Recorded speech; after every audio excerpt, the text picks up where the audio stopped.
Anxiety, depression and stress. آج بات کریں گے بے چینی، دباؤ اور پریشانی کی. قرآن پاک نے انسان کو عجولہ کے نام سے پکارا ہے، یعنی جلد باز. وَيَدْعُو الْإِنسَانُ بِالشَّرِّ دُعَاءَهُ بِالْخَيْرِ وَكَانَ الْإِنسَانُ عَجُولًا. انسان برائی مانگتا ہے جس طرح وہ بھلائی مانگتا ہے، اور انسان جلد باز ہے. سورہ بنی اسرائیل آیت 11 میں آتا ہے. جلد باز کسے کہتے ہیں؟ وہ جو ہر کام کا رزلٹ فوراً چاہتا ہے. نفس انسان کی یہ انتہائی پراسرار فطرت ہے کہ یہ فوری انسٹنٹ رزلٹ مانگنے والا ہے. اللہ آتی ہے اور اسے کوئی جلدی نہیں، وہ جانتا ہے کیا ہونے والا ہے. انسان فانی ہے، یہ نہیں جانتا کہ آگے کیا ہونے جا رہا ہے، اس لیے اسے ہر کام کو کم ہوتے وقت کے خوف سے جلد از جلد پایا تکمیل تک پہنچانا. اسے جلدی ہے اور اس جلد بازی کے ہاتھوں یہ بے چین ہے. جس دن سے انسان نے ہوش سنبھالا ہے یہ بے چین اور پریشان ہے. یہ پریشانی چھپائے رکھنے کا عادی ہے، اشد ضرورت پڑنے پر ہی اپنی فکر کو عیاں کرتا ہے. ہر وقت اپنی فکر اور پریشانی کو چھپائے رکھنے کی کوشش کے نتیجے میں اسے ہر لمحہ بڑھتے ہوئے اندرونی دباؤ کا سامنا کرنا پڑتا ہے. نظر انداز کسی بھی احساس کو کیا جائے تو وہ سٹریس کہلاتا ہے. بار بار احساس کو بے چینی کو دبانے سے دباؤ پیدا ہوتا ہے، جس کی انتہائی حالت کو ڈپریشن کہا جاتا ہے. اس بے چینی کو ڈپریشن تک لانے میں آج کل سب سے بڑا ہاتھ بدلتے وقت کا ہے. پہلے ڈپریشن بہت خال خال ہوتا تھا، عام طور پر لوگ بے چین ہوا کرتے تھے. اب لوگوں کا پردہ باقی نہیں رہا. سارا دن ساری رات social media, T V, internet کی لامحدود دستیابی سے یہ چھپا ہوا آتش فشاں دھماکے سے پھٹ چکا ہے. اس بات میں کوئی شک نہیں ہے کہ ہم اس دور میں داخل ہو چکے ہیں جب انزائٹی، ڈپریشن ہر دوسرے انسان کو اپنا شکار بنا چکی ہے. لوگوں کو ہنستا ہوا چلتا پھرتا دیکھ کر دھوکہ کھانے کے بجائے غور سے ان کا مشاہدہ کریں. ہر ایک بیمار ہو چکا ہے، جسمانی طور پر بھی اور نفسیاتی طور پر.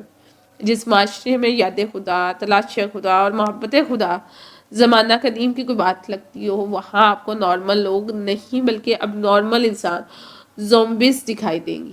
اب خواہش کے درخت سے آکاش بیل کی طرح چمٹے ہوئے صرف سطحی زندگی گزارنے کے عادی لوگ.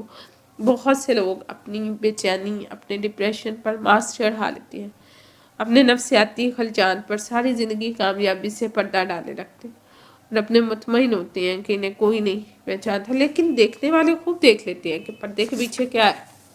یہ لوگ ہزاروں روپ بدل کر پھرتے ہیں. سکول میں معصوم بچوں پر جسمانی اور نفسیاتی تشدد کے عادی استاد بچوں سے زیادتی کرنے والے بظاہر نارمل دکھائی دیتے ہیں. بیوی کی زندگی عذاب کر دینے والا شوہر اور شوہر کی زندگی جہنم بنا دینے والی عورت، ملازمین کا استحصال کرنے والے کامیاب کاروباری حضرات، عادی مجرم، عادی نشئی، یہ چور ڈاکو، یہ رشوت خور، بازاروں میں دھڑا دھڑ جھوٹ بولتے لوگ، حکمرانوں کی لوٹ مار کو خاموشی سے دیکھتے ہوئے یہ بے حس لوگ. ہم سب اپنی زندگیوں میں کہیں نہ کہیں کسی نہ کسی حوالے سے نفسیاتی امراض کا شکار، مگر ہم ایک دوسرے سے چھپنے کے ماہر ہو گئے ہیں. بحیثیت ایک معاشرہ، ایز سوسائٹی، پاگل پن کی انتہا حد پر پہنچ چکے ہیں، جہاں حلال و حرام، سچ و جھوٹ کی تمیز سرے سے ناپید ہے. ہمارا مرض کسی کو دکھائی نہیں دیتا، ہم دکھانا ہی نہیں چاہتے کیونکہ ہمیں خود نہیں پتا کہ ہم مریض بن چکے ہیں. جہاں ڈاکٹر اور اس کے سامنے بیٹھا ہوا مریض دونوں ہی چور ہو، ایک لوٹ کر آیا ہے اور دوسرا اس لٹیرے کو لوٹنے کے لیے تیار بیٹھا ہو. اس معاشرے کو آپ کیا نام دیں گے جہاں ہر کوئی دوسرے کو بے دردی سے نوچ کو سوٹ رہا ہے؟ دکھائی کون دیتا ہے؟ وہ جو بے دم اور بے بس ہو کر گر پڑتا ہے، وہ جو چیخ اٹھتا ہے، وہ سب کی نظروں میں آ جاتا ہے. انزائٹی سے ڈپریشن میں وہ چاہتا ہے جو تھوڑا سا بھی سینسٹیو، ایموشنل ہے، اس کی بے چینی بھر جاتی ہے، بے قابو ہو جاتی ہے، آؤٹ آف کنٹرول ہو جاتی ہے. کسی کی نیند اٹھتی ہے، کسی کو خوف آنے لگتا ہے، کوئی چکرا کر گرتا ہے، کسی کا دل گھبرا جاتا ہے، کوئی وسوسے کا، کوئی وہم کا شکار ہو جاتا ہے. پہلے تو دب آتا ہے، جب سمٹمز حد سے بڑھتی ہیں تو پھر ہاسپٹل کو بھاگتا ہے. 2-3 سال گیسٹرک کانسٹیپیشن اور جو ہے سٹمک ایشوز کا ناکام علاج کروانے کے بعد آخرکار پتہ چلتا ہے اسے انزائٹی ڈس آرڈر ہو گیا، دماغی مسئلہ ہے. بندے نے ٹینشن لے لی ہے. یہاں سے اعصاب کو سکون دینے والی نیند آور اور نفسیاتی ادویات کی بھیانک داستان شروع ہوتی ہے. شیطانی چکر میں نیا نیا انسان پھنستا ہے تو دنیا ہی بدل جاتی ہے. سونے سے پہلے نیند کی ایک گولی اور ساری رات پھر مست ہو جاتا ہے. ساری ٹینشن، سارا ڈپریشن، سارا انسومنیا غائب، بندہ ایک دم ٹھیک. 1 ماہ، 2 ماہ، 3 ماہ اور کسی کا سال بھی اسی بہانے گزر سکتے ہیں. میں اس چیز کو بخوبی جانتی ہوں. پھر جب تماشا شروع ہوتا ہے تو پتہ چلتا ہے کہ پہلے تو ٹریلر تھا، پکچر ابھی باقی ہے۔ نیند کی گولی جدید طبی دنیا کا ایسا بدبودار، گھنونا اور مکروہ چہرہ ہے، اسے نہ کوئی دیکھنے کو تیار ہے اور نہ ہی کسی میں دکھانے کی ہمت ہے۔ سکون آور دوائی ایک ایسا بدترین نشہ ہے جو دنیا میں موجود ہر قسم کے نشہ آور شے سے زیادہ بھیانک اور مہلک اثرات رکھتے ہیں۔ جو بھی میں بات کہہ رہی ہوں پوری ذمہ داری سے کہہ رہی ہوں، شاید کہ امپلیمنٹ کیا ہیروئن، شراب، چرس، افیم جیسے دوسرے تمام قدیم اور جدید نشے اس نیند کی گولی کے آگے طفل مکتب ہے۔ جس آدمی کو ڈپریشن ہو، پینک اٹیک ہو، دورے پڑتے ہو، اس کے ساتھ کوئی مسئلہ ہے، جسمانی ہے یا نفسیاتی ہے، جو بھی مسئلہ ہے، مگر یہ حقیقت ہے کہ گھبراہٹ، پینک اٹیکس کا صحیح مطلب یہ ہے کہ جسم اور ذہن خوش نہیں ہے، بغاوت پر اتر آئے ہیں۔ مریض کو مدد کی ضرورت ہے، کاؤنسلنگ ہونی ہے، اس سے خود بیٹھ کر یہ دیکھنا ہے کہ آخر میرے ساتھ یہ کیوں ہو رہا ہے اور آخر اس کی وجہ کیا ہے، اور ہمیشہ کاؤنسلنگ پر دھیان دیں نہ کہ میڈیسنز پر۔ مگر پیشنٹ چونکہ نیا نیا اس چیز میں پھنستا ہے۔ دوسرا، یہ آگاہی بالکل نہیں ہے۔ تیسرا، یہ نفسیاتی عوارض پر بات کرنا آدمی شرمندگی کا باعث سمجھا جاتا ہے، لوگ سمجھتے ہیں پتہ نہیں انسان پاگل ہو چکا ہے، جبکہ ایسا نہیں ہے۔ اس لیے جب چپکے چپکے ڈاکٹر سے چیک اپ کروایا جاتا ہے تو پہلے اسٹمک ایشوز کی خرابی کا لیبل اسے اطمینان دلاتا ہے، لوگ جان لیں کہ وہ نفسیاتی مریض نہیں ہے، یعنی ابھی پاگل نہیں ہوا۔ جب اس علاج سے بات نہیں بنتی تو نیند کی گولی لکھ دی جاتی ہے، مقدر میں ایک لیبل لگ گیا۔ اب کسی کو بتانے یا پریشان ہونے کی ضرورت نہیں، گولی کھاؤ اور مسئلہ بھول جاؤ۔ نیند کی گولی بڑی کامیابی سے گلینڈ گابا ریسپٹرز کو تحریک کر دیتی ہے۔ اب گابا ایک نیورو ٹرانسمیٹر ہے جس کا کام برین اور نروس سسٹمز کے درمیان کمیونیکیشن کو قائم کرنا ہے۔ ڈپریشن اور انزائٹی میں اس کمیونیکیشن کی رفتار بہت تیز ہونے جانے لگتی ہے، ہر وقت ہیجانی کیفیت آ رہی ہوتی ہے، لڑو یا بھاگ جاؤ کا اعصابی نظام ہے، فائٹ اور فلائٹ سسٹم ایکٹیو ہو جاتا ہے جس کا تعلق جو ہے سمپیتھک نروس سسٹم سے۔ فائٹ اور فلائٹ موڈ آن ہے۔ جسم انسان کی ایک ایسی کیفیت ہے جو کسی بھی ایمرجنسی صورتحال میں، جیسے بے پناہ خطرے کے وقت جنگل میں اچانک شیر آ جانے کا سامنا ہو جائے تو فائٹ اور فلائٹ سسٹم یعنی لڑو یا بھاگ جاؤ کا نظام ایکٹیو ہو جاتا ہے، جس سے باڈی ہیجان میں آ جاتی ہے، سانس تیز اور چھوٹی چلنے لگتی ہے، جسے عام طور پر سانس کا پھولنا بھی کہا جا سکتا ہے۔ شدید انزائٹی، شدید اضطراب، شدید گھبراہٹ پیدا ہوتی ہے، بلڈ پریشر بہت زیادہ بہت ڈاؤن ہو جاتا ہے، آنکھوں کے آگے اندھیرے آ جاتے ہیں، سر چکرانے لگتا ہے، ہاتھ پاؤں پھولنے لگتی ہیں، سویٹنگ ہوتی ہے، ٹھنڈے پڑ جاتے ہیں، ایسے بے شمار سمٹمز پیدا ہو سکتے ہیں جس کی رونمائی تو جسمانی طور پر فزیکلی لحاظ سے ہے، مگر ان کی روٹ جو ہے سائیکولوجیکلی لحاظ سے۔ ڈپریشن، ٹینشن کے پیشنٹ میں یہ فائٹ اور فلائٹ سسٹم بے قابو ہو جاتے ہیں، اچانک آن ہوتا ہے، اچانک آف ہوتا ہے۔ اس کے پیچھے گاوا ہوتا ہے جو اس ساری پیغام رسانی کا ذمہ دار ہے۔ نیند کی گولی ایک دھاندلی ہے، ایک ہیک ہے جو گابا کو تحریک دیتی ہے، یہ گابا کو طاقتور کر دیتی ہے، جس کی بدولت قابو سے باہر نکلتی کمیونیکیشن اس کے کنٹرول میں آ جاتی ہے۔ ایسا ہوتے ہی سینٹرل نرو سسٹم کو انتہائی پرسکون آرام دہ احساس ملتا ہے، یوں لگتا ہے جیسے سب کچھ ٹھیک ہو گیا۔ ٹھیک ہے، اب اس کو ایک بڑا پرسکون افیکٹ مل گیا۔ یہ سب جھوٹ ہوتا ہے، دھوکہ ہوتا ہے۔ ایک ماہ سے بھی کم مدت میں دماغ اور جسم اس میڈیسن کے عادی ہو جاتے ہیں، ڈپینڈ ہو جاتے ہیں، پھر پیشنٹ کو ہر حالت میں یہ گولی لینا پڑتی ہے اپنے مزاج کے مطابق۔ ایک مخصوص عرصے کے بعد یہ میڈیسن اپنا اثر کھو بیٹھتی ہے، اسے تھریش ہولڈ یا ٹارس کہتے ہیں۔ نتیجہ اس کا یہ ہوتا ہے کہ پیشنٹ کو یا تو اس کی مقدار بڑھانی پڑتی ہے یا گولیاں بڑھانی پڑتی ہیں۔ 6 ماہ سے زیادہ عرصہ مستقل سلیپنگ پلز لینے والے افراد کا مزاج مکمل طور پر تباہ ہو جاتا ہے، خاص طور پر سینسٹیو اور جذباتی افراد میں غصہ، چڑچڑاپن، وحشت، ہر وقت موت کا خوف، اسٹمک ایشو، انسومنیا، سوسائڈ کے خیالات جیسی یہ تمام سمٹمز نمودار ہوتے ہیں، اور پھر انجام کار ایسے مریض کو اینٹی ڈپریشن پر لگا دیا جاتا ہے۔ اینٹی ڈپریسنٹ میڈیسن کے فیوز اور برکات اتنی زیادہ ہیں کہ جس پر بات نہیں کی جا سکتی۔ ہر وقت ہاتھ دھوتے رہنا، ہر وقت رونا، چیخنا، اندیکھی مخلوقات، مردوں سے ہوش اور خواب میں ملنا، ان سے باتیں کرنا، خودکشی کے خیالات، یہ اینٹی ڈپریسنگ جو میڈیسن ہے ایک مکمل پاگل پن کی طرف انسان کو لے جانے کے لیے بنی ہے۔ ٹیمپریری ریلیف کے سوا ان کی کوئی حیثیت، کوئی حقیقت نہیں ہے۔ آج کے میڈیکل سسٹم کے لیے شرم سے ڈوب مرنے کا مقام ہے، اور ہمارے سوچنے کے یہ عبرت ہے کہ ایک ایسی دنیا، ایک ایسا معاشرہ جہاں شراب، ہیروئن، چرس، افیم پینے پر، بیچنے پر پابندیاں بھی ہیں، اور ایسا کرنے والے لوگوں کو کبھی معاشرہ بھی قبول نہیں کرتا، وہاں سب سے بھیانک نشہ ایلوپیتھی کے سائے تلے قانون کی اجازت سے اور باعزت طریقے سے بیچا بھی جا رہا ہے اور استعمال بھی کیا جا رہا ہے۔ اس سے تو بہتر ہے کہ دوسرے نشے بھی قانونی طور پر جائز قرار دے دیے جاتے ہیں، تاکہ بھائی چارے اور مساوات کی فضا میں ہم سب گل مل کر نشہ کر سکیں۔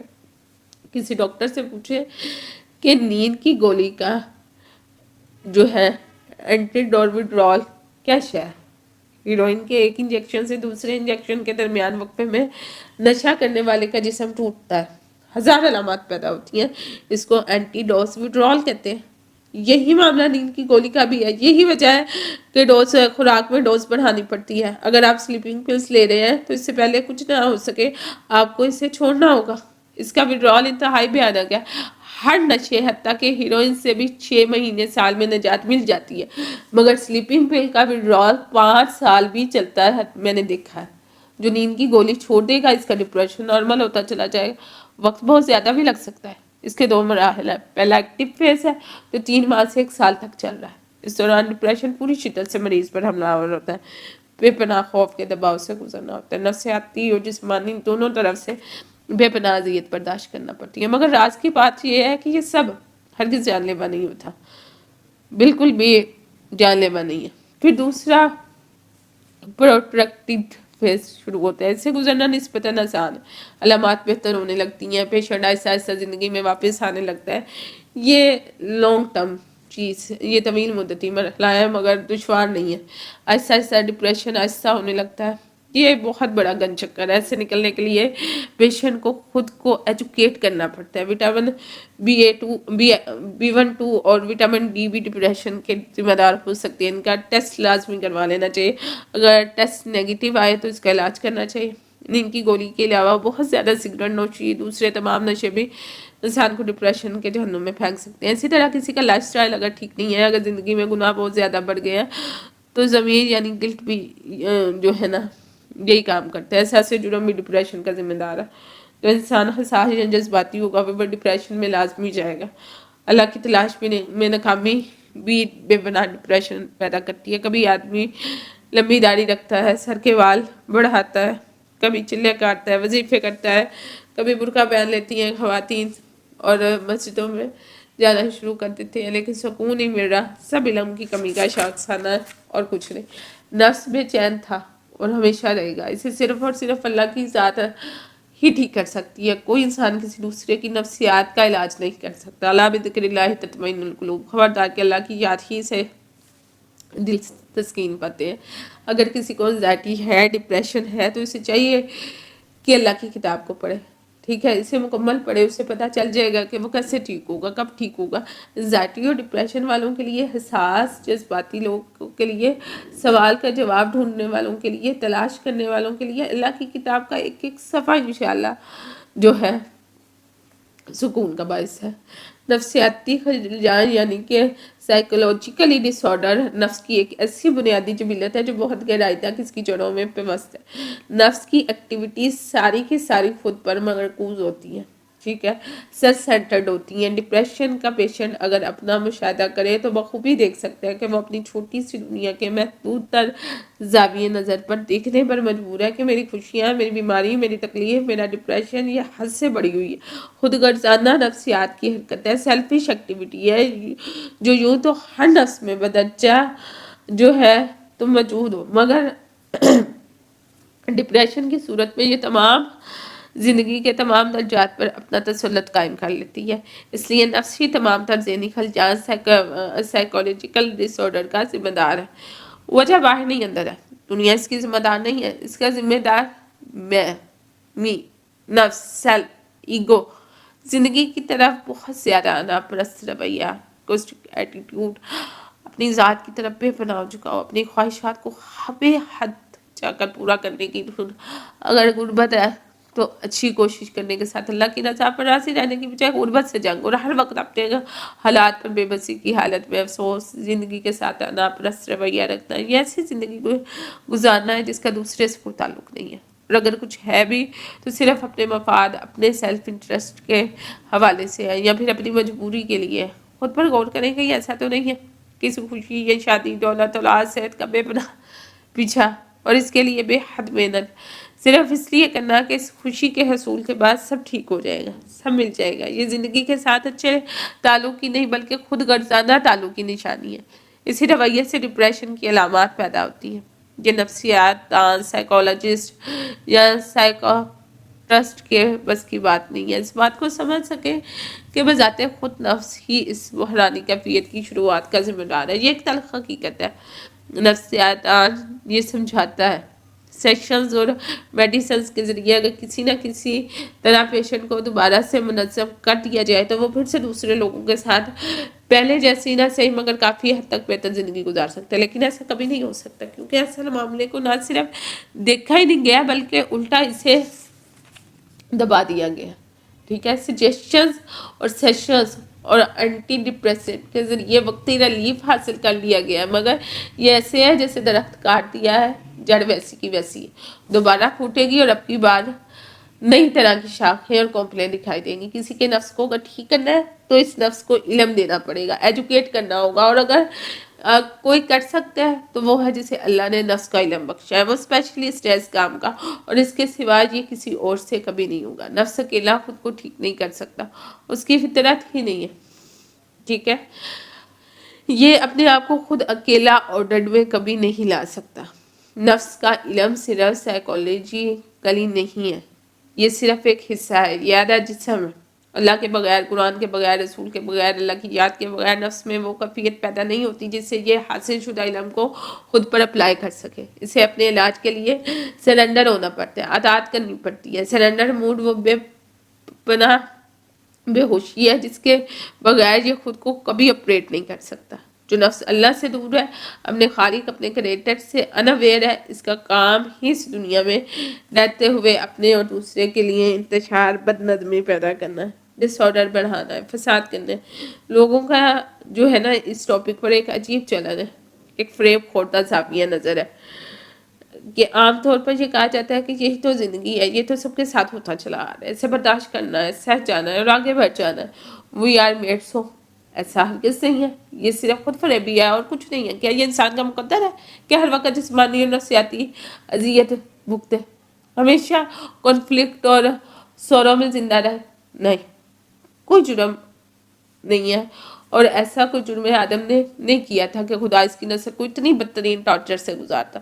خدا ایسا نہیں ہے، وہ ہرگز ایسا نہیں ہے۔ یہ ہم ہیں، ہمارے نفوس ہے جنہوں نے نفرت کی آگ سے اس دنیا کو جہنم بنا کر رکھ دیا ہے۔ انسان ایسا ہی ہے کہ اس کی فطرت ہی ظالم اور جاہل ہے، جو جذباتی اور حساس نہیں۔ وہ کامیابی سے چھپ جانے میں کچھ دیر کامیاب ہو جا سکتا ہے مگر ہمیشہ نہیں، ہرگز نہیں۔ درد جھیلنا، سفر کرنا، پریشان ہونا، نفسیاتی عوارض میں مبتلا رہنا، خود سے جڑے ہوئے اپنے سے کمزور لوگوں کو اپنا نفسیاتی حالت کے مطابق زندگی گزارنے پر مجبور کرنا اور خود سے طاقتور لوگوں کی نفسیات سے مطابقت پیدا کر کے جینے پر خود کو مجبور کرنا، یہ سب ہمیں کسی نے سکھا دی کہ اللہ نے، کہ اسلام نے؟ ہرگز نہیں۔ یاد رکھنے کی بات یہ ہے کہ معاشرہ، کلچر یا سوسائٹی کچھ بھی کہہ لے، اسے وجود میں لانے کی طاقت صرف آسمانی مذہب میں ہوتی ہے۔ معاشرہ ہمیشہ کسی سچے مذہب سے وجود میں آتا ہے۔ مذہب ہمیشہ معاشرے کو پیدا کرتا ہے، یہ خود بخود پیدا نہیں ہو سکتا۔ نفس منظم اور مربوط آرگنائز نہیں ہوتا، اس لیے نسل انسان بھی آرگنائز نہیں ہو سکتی۔ یہ تو اللہ ہے جو آسمان سے کتاب اتارتا ہے، مذہب بناتا ہے اور مذہب سے معاشرے کو پیدا کرتا ہے، آرگنائز کرتا ہے۔ پھر یہ معاشرہ اسی مذہب کو، اسی کتاب کو جس نے اسے جنم لیا ہے بدل ڈالتا ہے، نظر انداز کر دیتا ہے۔ اس کے نتیجے میں کنفلکٹ بڑھاتا ہے۔ کسی بھی معاشرے کے اجتماعی اور انفرادی نفس کے بگڑنے کے لیے یہ آئیڈیل صورتحال ہوتی ہے۔ پھر ایک طویل مدت بعد مسخ شدہ بگڑے ہوئے معاشرے کی یہ حالت ہوتی ہے جیسی آج ہماری ہے۔ پھر ایسی باتیں کہی جاتی ہیں، بیچارگی، پریشانی، ڈپریشن تو زندگی ہے، ایسا ہی ہوتا چلا آیا ہے۔ وہی آر میڈ سو، نہیں ایسا نہیں ہوتا، ایسا کر لیا جاتا ہے۔ معاشرہ نفس ہے، سوسائٹی میں اور آپ ہے، جیسے جیسے فرد کا نفس بگڑتا ہے معاشرہ بھی بگڑتا چلا جاتا ہے، اور پھر انسان پر ذلت ہر غلامی کو مقدس سمجھ کر قبول کر لیتا ہے۔ تکلیف آتی ہے، سب کو آتی ہے، چلی جاتی ہے، دباؤ بھی کبھی آ جاتا ہے، حالات اور واقعات بھی کبھی کبھی خوفناک مسائل کا روپ دھار لیتے ہیں، غم بھی آتا ہے، سب کچھ فطری بات ہے، آتا ہے تو چلا بھی جاتا ہے، یہ ہمارا مقدر ہے، اس سے فرار ممکن نہیں ہے۔ لیکن یہ زندگی بھر کی تکلیف، یہ ہر لمحہ بڑھتا دباؤ، یہ بگڑتے ہوئے حالات کا نہ ختم ہونے والا سلسلہ، دن رات چھایا ہوا یہ غم کیا ہے؟ یہ ہمیشہ کے لیے ہمارا مقدر ہے۔ یہ غلام ذہن تو اسے حقیقت مان سکتا ہے، مگر ہر لمحہ بوجھل ہوتی زندگی ایک آزاد ذہن کے لیے بہت بڑا سوال ہے، اسے اس کو ہر حال میں حل کرنا ہے۔ اسے مقدر کا لکھا کہہ کر قبول نہیں کیا جا سکتا۔ اگر اسے مقدر مان لیا جائے تو سوال ختم ہو جاتے ہیں۔ اگر کوئی کہتا ہے کہ میں سے خرابی میں ہی ٹھیک ہوں، آئیے موقع میں دے، تو اسے مزید کچھ تلاش کرنے کی کوئی ضرورت نہیں ہے، اس کے لیے کوئی سوال نہیں ہے۔ ماں اپنے بچے کو پیدا کرتی ہے تو بے حد خوفناک تکلیف سے گزرتی ہے، ایسی تکلیف جس کا اس نے کبھی تصور بھی نہیں کیا ہوتا، لیکن جس قدر حیرت کی بات ہے کہ کچھ مدت کے بعد اس تکلیف کو بالکل بھول جاتی ہے، ایسے بھول جاتی ہے جیسے کبھی اس تکلیف کا اس نے سامنا ہی نہ کیا ہو۔ یہی وہ وجہ جس کی بدولت وہ دوبارہ بچے کو پیدا کر سکتی ہے، ورنہ اگر وہ پہلے بچے کی پیدائش پر ہونے والی تکلیف کو نہ بھول سکے تو دوبارہ کبھی بچہ پیدا نہیں کر پائے۔ پھر کیا وجہ ہے کہ ہم اس طرح اپنی نفسیاتی تکلیف، صدمات کو بھول جانے کی طاقت نہیں رکھتے، بلکہ انہیں اپنے اندر سانپوں کی طرح پالتے ہیں؟ اس بات پر غور و فکر کرنا بہت ضروری ہے۔ اس معاملے کی بہت سی تہیں خود بخود کھل جاتی ہیں۔ آپ خود سوچیں، مشاہدہ کریں، آپ کو ماضی میں کوئی ایسی تکلیف ہوئی ہو جسے جسمانی طور پر برداشت کرنا بہت مشکل ہو، آپ دیکھیں گے جیسے ہی وہ تکلیف ختم ہوئی آپ اسے مکمل طور پر بھول گئے، ہر لحاظ سے آپ اس تکلیف کو بھول گئے۔ جسمانی تکلیف، بیماری، باہری دنیا میں پیش آنے والا کوئی بھی ایسا واقعہ انسان کو کبھی ہمیشہ ڈپریس نہیں رکھتا۔ یہ تو ہماری نفسیات ہے، فزیک ہے، جو اسے ذہن میں ایک ماں کی طرح اپنی گود میں پالنے لگ جاتی ہے۔ غور کیجیے، اگر صدمات، تکلیف، دکھ، درد زندگی کا تمام حصہ ہے تو انہیں ہر وقت جاری رہنا چاہیے، مگر ایسا نہیں، یہ آتے ہیں اور چلے جاتے ہیں، ان کے درمیان میں وقت ہوتا ہے جس میں یہ نہیں ہوتے۔ کیا اس وقت، اس مدت میں جب کچھ خاص غلط نہ ہو رہا ہو، ہم خوش رہتے ہیں؟ کیا ہمارا ذہن، ہمارا نفس دکھ کو، المیے کو، رنج کو بالکل بھول جاتا ہے؟ کیا جیسے تکلیف کے چلے جانے پر ہماری باڈی اسے ہمیشہ کے لیے بھول جاتی ہے، اس طرح کیا ہمارا نفس بھی غم کے چلے جانے کے بعد اسے ہمیشہ کے لیے بھول جاتا ہے؟ کوسچن ہے نا؟ ایسا نہیں ہے، یہ کنفلکٹ ہے۔ جسم بھول جاتا ہے لیکن ذہن یاد رکھتا ہے۔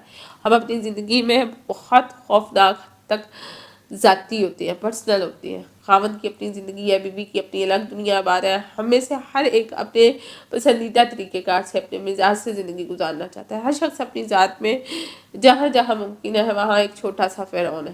یہی وجہ ہے کہ ریلیشنز میں مزاحمت ہے، یہی وہ جگہ ہے جہاں سے انزائٹی بڑھ کر سٹریس اور ڈپریشن میں بدل جاتی ہے۔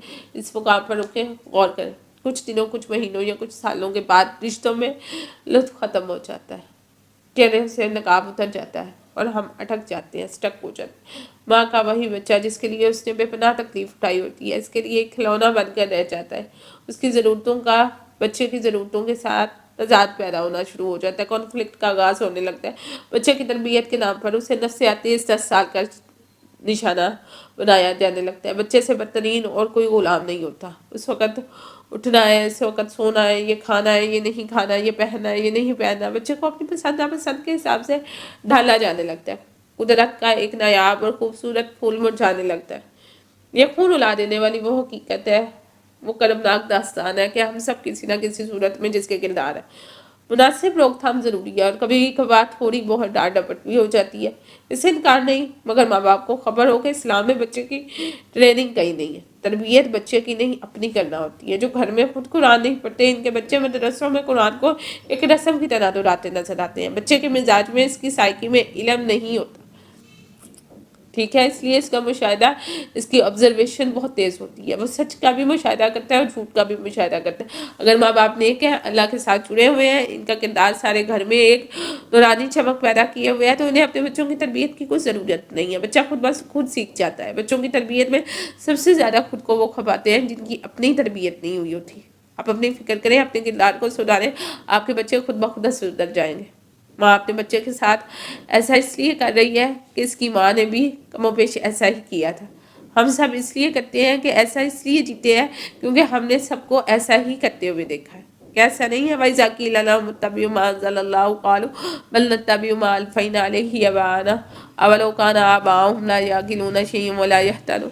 جب انہیں کہا جاتا ہے کہ اس کی پیروی کرو جو اللہ نے نازل کیا تو کہتے ہیں بلکہ ہم تو اس کی پیروی کریں گے جس پر ہم نے اپنے باپ دادا کو پایا. کیا اگرچہ ان کے باپ دادا کچھ بھی نہ سمجھتے ہوں اور نہ سیدھی راہ پاتے ہوں.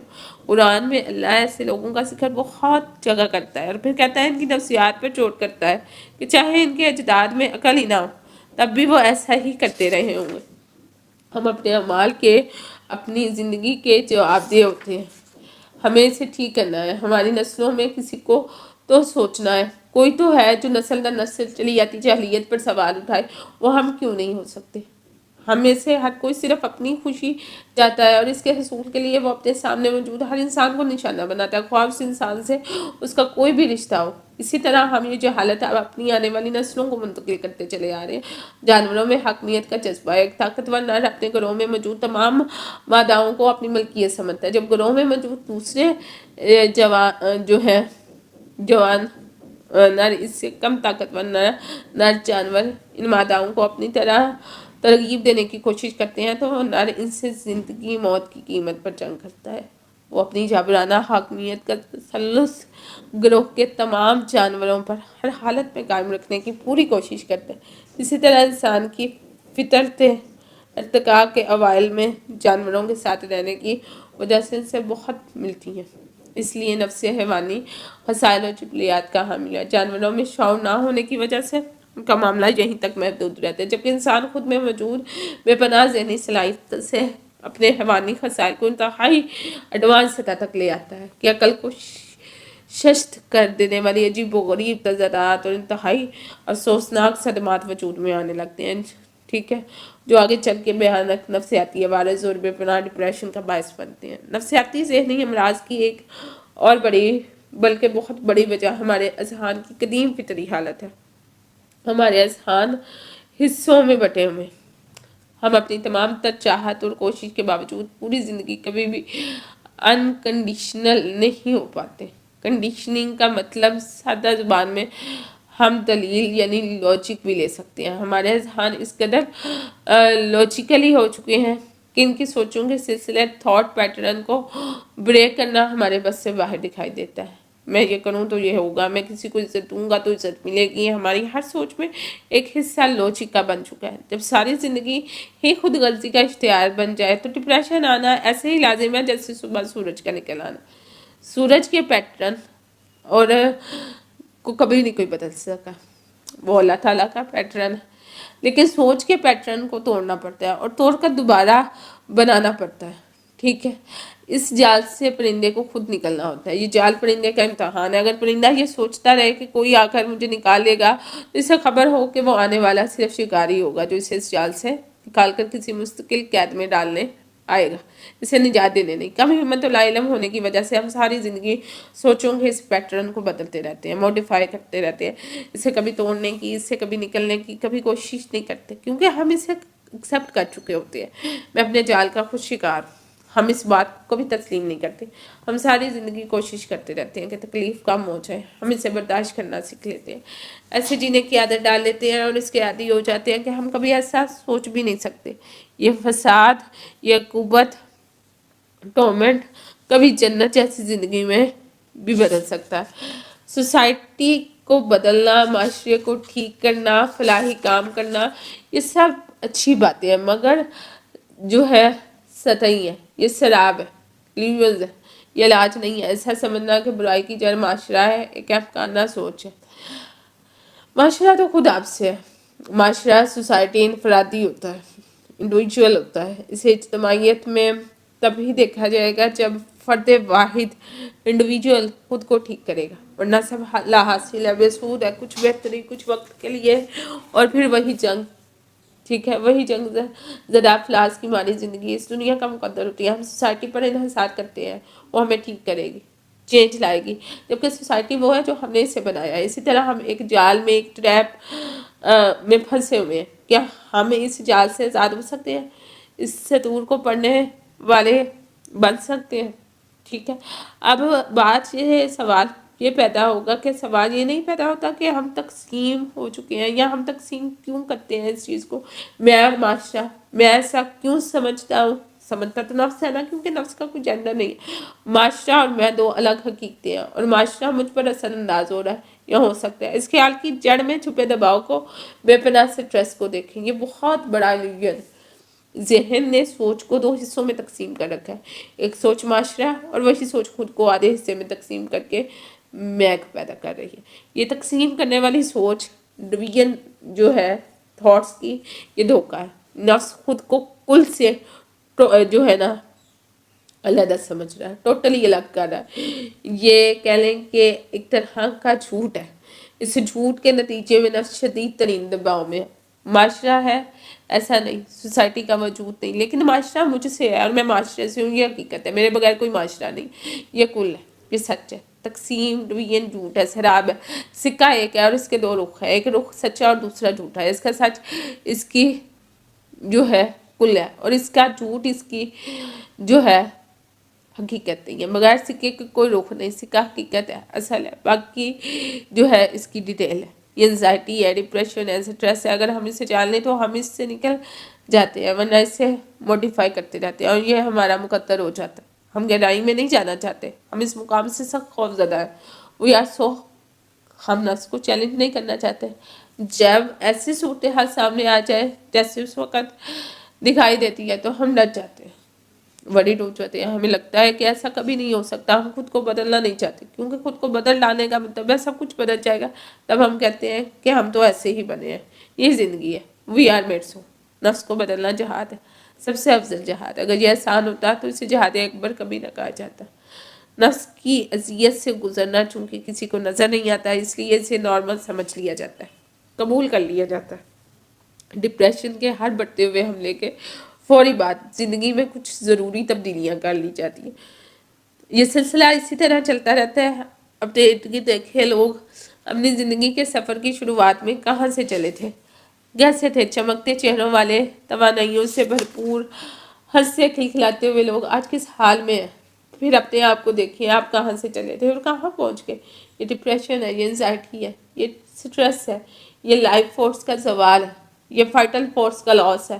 یہ زندگی کا سب سے بھیانک خسارہ ہے. والعصر ان الانسان لفی خسر. قسم ہے زمانے کی، بے شک انسان گھاٹے میں. آپ نے اس دباؤ سے، اس ناکامی سے، اس خسارے سے بچنے کے لیے کیا نہیں کیا؟ کس قدر قربانیاں دے ڈالی؟ پھر کیا ہوا؟ ہم سب آج کہاں کھڑے ہیں؟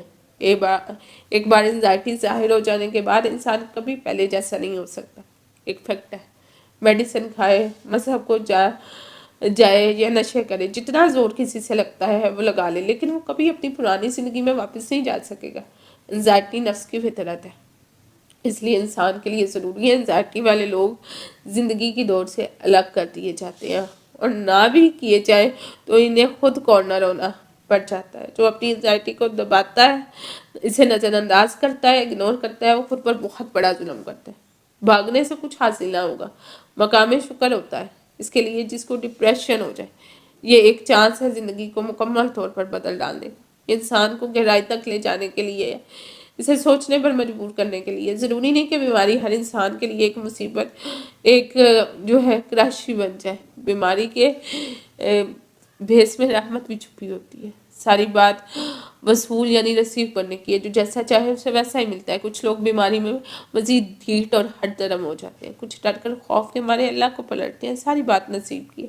اللہ سے دعا کرنی چاہیے. جس کو ڈپریشن ہوا ہے، جو بیمار ہو گیا ہے، اسے سوچنا چاہیے اس کی رسی دراز بھی کی جا سکتی تھی، اسے ڈھیل بھی دی جا سکتی تھی، مگر خالق کو اس سے محبت تھی. وہ چاہتا تھا اس کا بندہ اس کی جانب پلٹ آئے. جس کو ڈپریشن ہے، جس کو بیماری ہے، اسے غور کرنا ہے یہ اسے کیوں ہے. اگر وہ اب بھی یہی سوچتا ہے کہ پرانی زندگی میں کسی طرح پلٹ جائے گا، تو یہ ممکن نہیں ہے کہ وہ زندگی ختم ہو چکی ہے، تباہ کر دی گئی ہے، اور واپسی کے تمام راستے مسدود کر دیے گئے ہیں. اب اسے راستہ ڈھونڈنا ہے، ایک نئی زندگی کی بنیاد رکھنی ہے، اسے اپنے رب کی طرف رجوع کرنا ہے، پلٹنا ہے، توبہ کرنا ہے.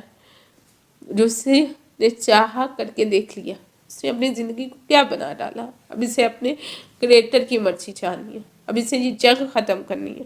ڈپریشن اس بات کا اعلان ہوتا ہے کہ انسان اپنے رب سے ہار گیا. اپنے رب سے ہاتھ جانے میں مسئلہ کیا؟ یہ تو خوشخبری ہے، کیونکہ اس دنیا میں سنائی پڑ گئی۔ بدبختی کی انتہا ہوتی ہے کہ اگر موت کے بعد سنائی دیتا، مر کے اللہ سے ہاتھ جانا یا جیتے جی اللہ کے آگے سر تسلیم میں خم کرنا۔ فیصلہ آپ کے ہاتھ میں ہے۔ ہم آج جو بھی ہیں، جس بھی حال میں ہیں، اس کا ذمہ دار اور کوئی نہیں بلکہ صرف اور صرف ہم خود ہیں۔ ہماری زندگی کی کہانی لکھنے والا اور کوئی نہیں، اس داستان کے مصنف ہم خود ہیں، اسے ہم نے لکھا ہے۔ آج اگر آپ کو یہ اختیار دیا جائے کہ آپ اپنی زندگی کو جیسا چاہیں بنا سکتے ہیں، تو آپ اسے کیسا بنائیں گے؟ ایک باکردار، مورل، صاف ستھری، خوشگوار اور غموں سے آزاد زندگی۔ یاد، دکھ درد کی ماری، رنج و الم میں ڈوبی ایک عبرتناک زندگی۔ ہر کوئی خود کو ہنستا مسکراتا دیکھنا چاہتا ہے۔ اس کا آغاز آج بھی اس وقت سے کیوں نہیں کیا جا سکتا؟ آج آپ اس چوائس کو اختیار کر لیں، آپ کی زندگی بدل جائے گی، سٹریس کا نام و نشان تک نہیں رہے گا۔ جب آپ بدلیں گے تو آپ کے ارد گرد موجود ساری دنیا بدل جائے گی۔ جتنا جتنا نفس کو جانتے جائیں گے، غیر محسوس انداز سے آپ بدلتے چلے جائیں گے۔